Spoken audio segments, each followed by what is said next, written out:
अस्सलाम वालेकुम दोस्तों। मैं हूं डॉक्टर अशरफ, आपका फैमिली फिजिशियन। आज हम बात कर रहे हैं एंग्जियोलिटिक्स एंड हिप्नोटिक ड्रग्स। ये क्या होती हैं जनाब? ये वो सीएनएस ड्रग्स हैं जिनको हमने स्टार्ट किया है कल से पढ़ने के लिए स्टार्ट किया है। तो उसमें ये जो एंग्जियोलिटिक एंड हिप्नोटिक्स, इनको तो समझना पड़ेगा भाई। एंग्जाइटी एक बीमारी होती है। एंग्जाइटी होता है इन वन लाइन, फियर होता है, डर होता है कि हमारे साथ कुछ होने वाला है, बुरा होने वाला है। ये उस बीमारी का मेन पार्ट है जिसको हम एंग्जाइटी कहते हैं। ये आम फियर नहीं होता, ये बड़ा खास फियर होता है जिसको हम एंग्जाइटी का नाम देते हैं। और वो मेडिसिन्स जो एंग्जाइटी को कंट्रोल करने में काम आती हैं वो कहलाती हैं एंग्जियोलिटिक्स। ठीक है, आसान हो गया ना? नए पढ़ने वालों के लिए ये एंग्जियोलिटिक्स बड़ा आसान अल्फाज में मैंने बता दिया कि एंग्जाइटी को कंट्रोल करने वाली बीमारियां, दवाइयां एंग्जियोलिटिक्स कहलाती हैं। उसके साथ हिप्नोटिक्स। हिप्नोटिक्स, ठीक है। हिप्नोसिस से ये वर्ड है, नींद, नींद देने वाली दवाइयां, सुला देने वाली दवाइयां। जिनको नींद ना आने की बीमारी हो वो हिप्नोटिक्स का इस्तेमाल करवाता है डॉक्टर आपको या उन पेशेंट्स को। ड्रग्स का मतलब मेडिसिन्स। ये वो मेडिसिन्स हैं जो सीएनएस एक्टिंग हैं, सेंट्रल नर्वस सिस्टम पर एक्ट कर रही हैं। ये वो मेडिसिन्स हैं। बेंजोडाइजिपीन्स इसका एक पहला ग्रुप आता है, बेंजोडाइजिपीन्स, जिसमें ग्रुप है बारबिचुरेट्स, और दवाई का नाम है फिनोबार्बिटोन। फिनोबार्बिटोन बहुत दफा आप लोगों ने देखी भी होगी और इस्तेमाल भी शायद की हो। दूसरी जो एंग्जियोलिटिक ड्रग है वो बसपीरॉन है। बसपीरॉन या बुस्पेरॉन, जैसे भी आप इसको प्रोनाउंस करना चाहें। फिनोबार्बिटोन और बुस्पेरॉन, इनके बारे में हम डिटेल में पढ़ेंगे। चलिए आगे चलते हैं। तो benzodiazepines are the most widely used anxiolytic drugs. Anxiolytic हमने अभी डिफाइन किया। These are safer and effective than other like barbiturates. ठीक है, तो सेफ भी है इनका इस्तेमाल और इफेक्टिव भी है। ठीक है, दूसरी मेडिसिन के साथ कंपेयर करें तो ये बारबिचुरेट्स बड़ा कॉमनली यूज होता है, benzodiazepines, barbiturates. Actions of benzodiazepines, actions क्या होते हैं इनके?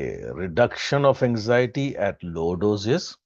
अब लो डोज पे देंगे तो बेंजोडाइजिपीन्स आर एंग्जियोलिटिक, एंजाइटी को कंट्रोल करती हैं।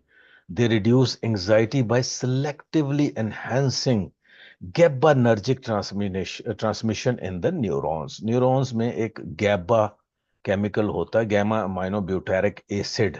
ठीक है, तो उसके जो गैबानर्जिक ट्रांसमिशन है उसको एनहांस करता है, इंक्रीज करता है ये। तो ये बेंजोडाइजिपीन का लो डोज में इफेक्ट होता है, एंग्जियोलिटिक इफेक्ट। यही मेडिसिन अगर आप ज्यादा डोज में देंगे तो ये सिडेटिव एंड हिप्नोटिक एक्शन भी होता है। सिडेटिव सुन कर देने वाला या हल्की सी नींद देने वाला, ठीक है। और हिप्नोटिक जो वाकया ही नींद, डीप स्लीप या बेहोशी दे देने वाला दवाई होती है, उसको हिप्नोटिक। और सिडेटिव होता है जो कि आपको थोड़ा सा नॉकआउट कर दे। Benzodiazepines also have sedative properties and some can produce hypnosis. This hypnosis is artificially produced sleep, deep sleep at higher doses. अब higher doses में sedative और hypnotic का काम करता है, lower doses में ये anxiolytic का काम करता है। मसल रिलैक्सेंट, ये तीसरा इफेक्ट है इसका, बड़ा जबरदस्त इफेक्ट है। जैसे आपके मसल्स पुल हो जाते हैं, एथलीट्स के मसल्स हैं, वैसे ये बरसात के मौसम में बूढ़े लोगों के मसल्स पुल हो जाते हैं या ट्विस्ट कर जाते हैं, जो बड़ा पेनफुल, तकलीफ दे बीमारी होती है।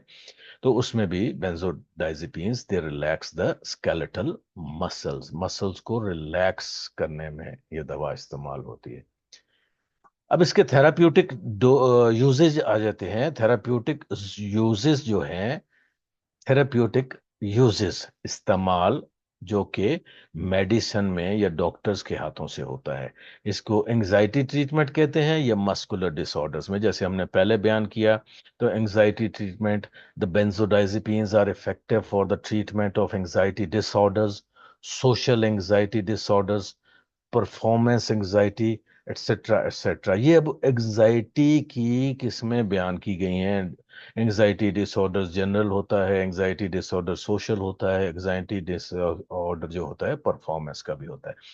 The drug should not be used to reduce the normal stress of everyday life. अब ये एवरीडे लाइफ में क्यों नहीं यूज करनी? क्योंकि ये नशा आवर दवाओं में से है, ये आपको आदत पड़ सकती है इस दवाई की। They should be use for short period of time only and on prescription. मैं कहूंगा डॉक्टर की प्रेस्क्रिप्शन के बगैर ना बेचनी चाहिए और ना इस्तेमाल करनी चाहिए। मस्कुलर डिसऑर्डर्स के लिए इस्तेमाल होती है। डॉक्टर जब लिखते हैं कि इसको मसल प्रॉब्लम है, तो these benzodiazepines are very useful in treatment of the skeletal muscle spasm। skeletal muscle क्या होते हैं? आप लोगों ने पढ़ा था फर्स्ट ईयर में। वो मसल्स जो आपकी बॉडी का स्ट्रक्चर बना रहे हैं। अगले जगह चले जाते हैं तो इसी का एक और यूज, थेराप्यूटिक यूज है, सीजर्स कंट्रोल। सीजर्स क्या होते हैं? ये होते हैं फिट्स भी कहते हैं इनको, झटके लगने की बीमारी। These agents are also used in treatment of certain types of epilepsy. Epilepsy भी सीजर्स को ही कहते हैं। सीजर्स एपिलेप्सी एक जैसे मतलब रखते हैं। फिट्स भी इनको कहते हैं, झटके लगने की बीमारी।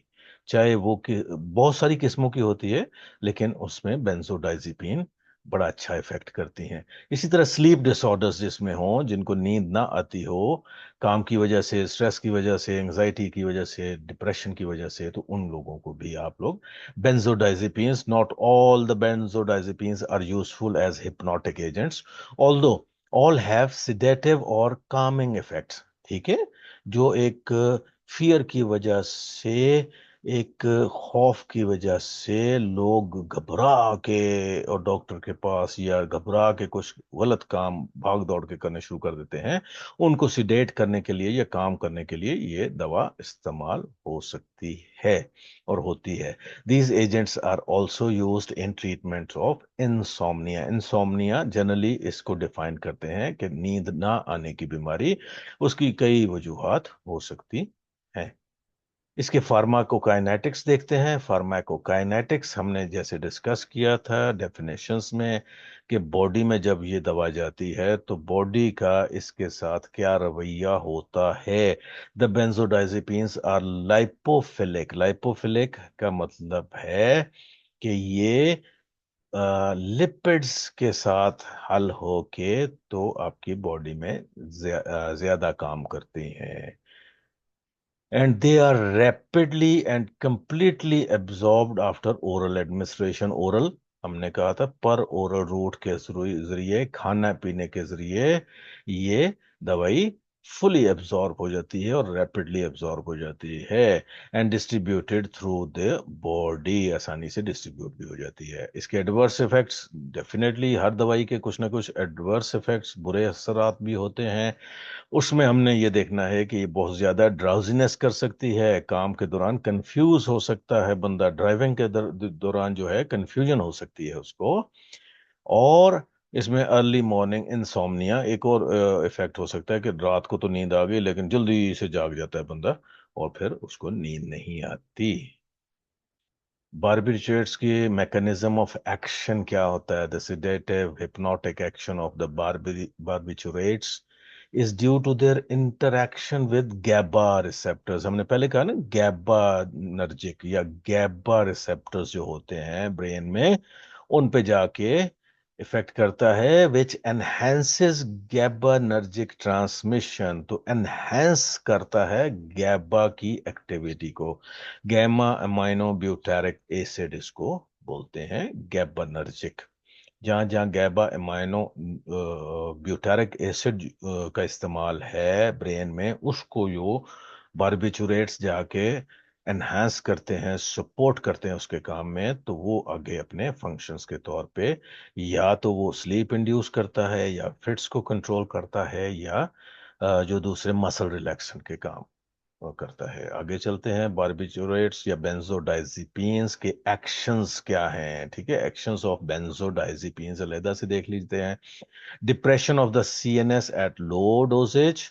ठीक है, जैसे हमने कहा था डिप्रेस करता है सीएनएस को लो डोजेज पे। बारबिचुरेट्स प्रोड्यूस सिडेशन, सुलाता है।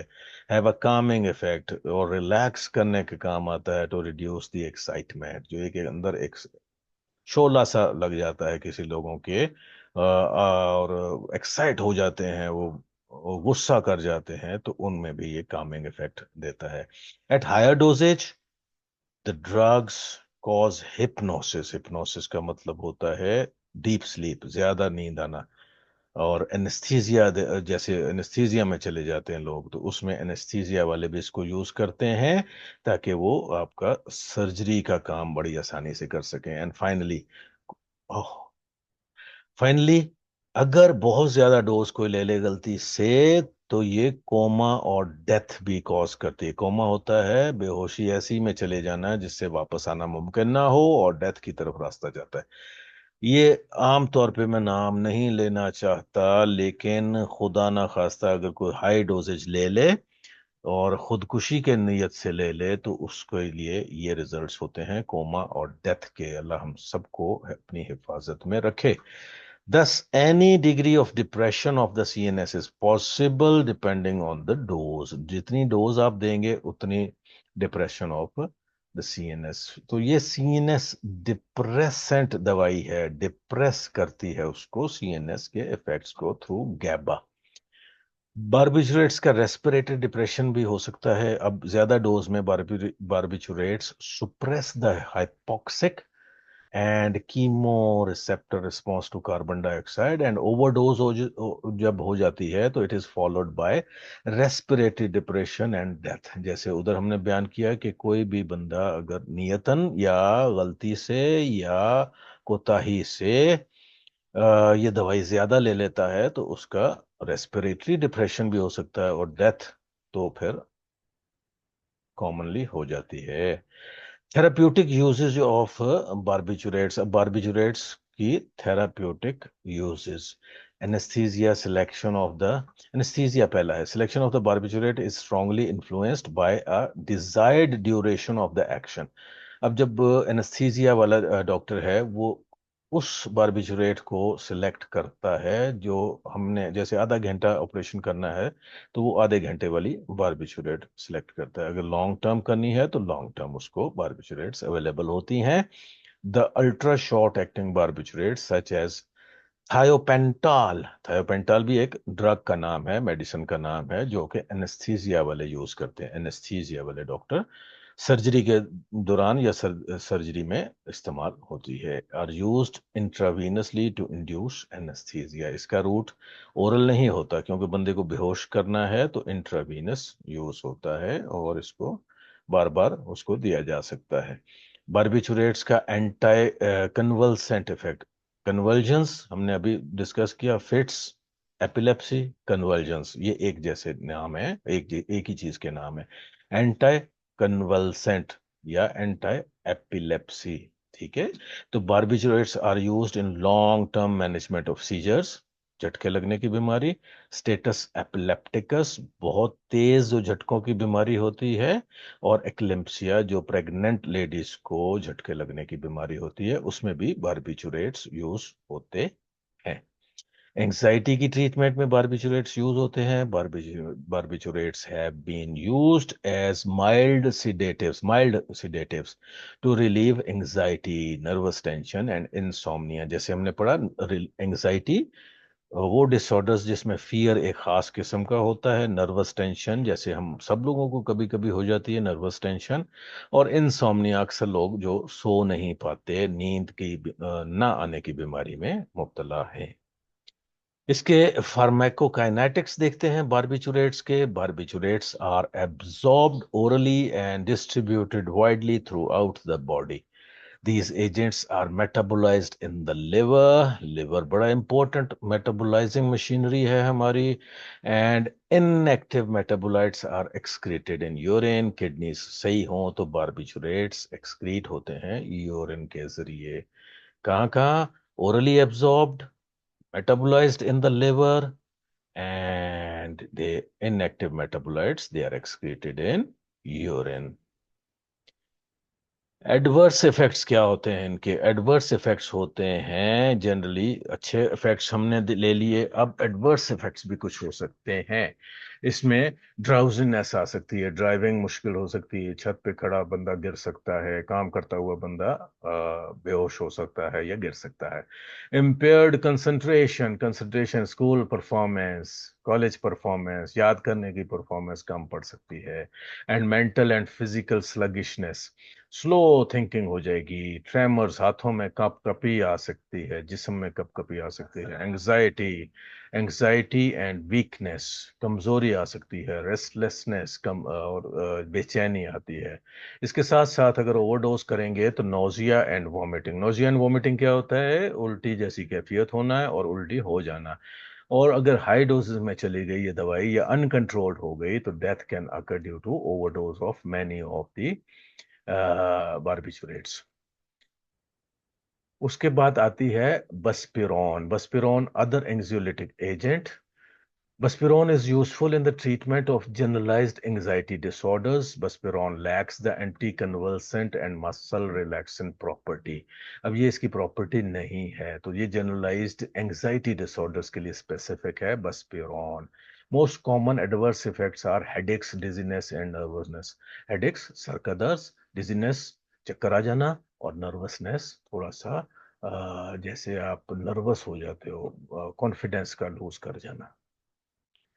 Thanks for being a very good student. आप ये याद कीजिएगा, इसको रिपीट कीजिएगा, और इसी में से बहुत से वाइवा क्वेश्चंस आते हैं, और वो हम इंशाल्लाह किसी और वीडियो में डिस्कस करेंगे। बहुत शुक्रिया। अस्सलाम वालेकुम वरहमतुल्लाह।